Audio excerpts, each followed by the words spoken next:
ये कहानी कालू नाम के कौवे के साथ हुए एक हादसे की है। बहुत मेहनतों के बाद कालू का एडमिशन सुंदरवन यूनिवर्सिटी में हो गया था और वो बहुत खुश था। वो पहली बार अपने जंगल से शहर के जंगल में आया था और उसके लिए वहाँ सब कुछ नया नया था। कालू पढ़ाई में तो तेज था पर वो एक हिंदी मीडियम स्कूल से था और उसकी इंग्लिश काफी कमजोर थी, जिसकी वजह से उसकी क्लास के बच्चे उसका मजाक उड़ाते थे।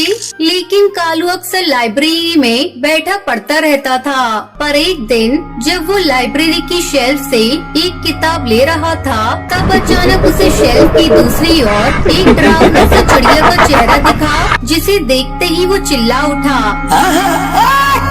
और उसके हाथ से वो किताब गिर गई। कालू की चीख सुनकर एक चिड़िया उसके पास आई और उसने पूछा, आप ठीक है या नहीं? आप चिल्ला क्यों रहे थे? कालू ने जब पीछे मुड़कर देखा तो मानो उसकी सिट्टी बिट्टी गुल हो गई। वो चिड़िया बेहद सुंदर थी और कालू से देखते ही उसकी खूबसूरती में खो गया। उस चिड़िया ने फिर से पूछा, हेलो, आर यू ओके? क्या हुआ तुम्हें? तुम ठीक तो हो ना? हाँ मैं ठीक हूँ। वैसे आपका नाम क्या है? मेरा नाम टुनटुनी है और आपका? फिर उन दोनों की बातें शुरू हो गई। वो दोनों रोज रोज लाइब्रेरी में मिलने लगे और एक दूसरे के साथ पढ़ने लगे।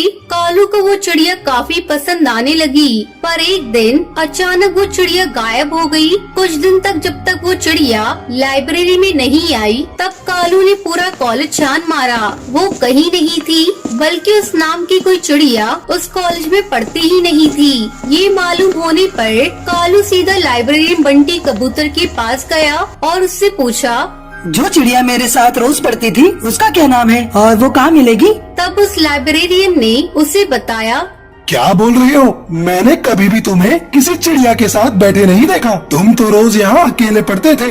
ये सुनकर कालू के होश उड़ गए। तभी उसे उस चिड़िया की पुकार सुनाई दी, कालू, कालू, इधर आओ ना, मैं इधर हूँ, तुम्हारा इंतजार कर रही हूँ, आओ, आओ ना।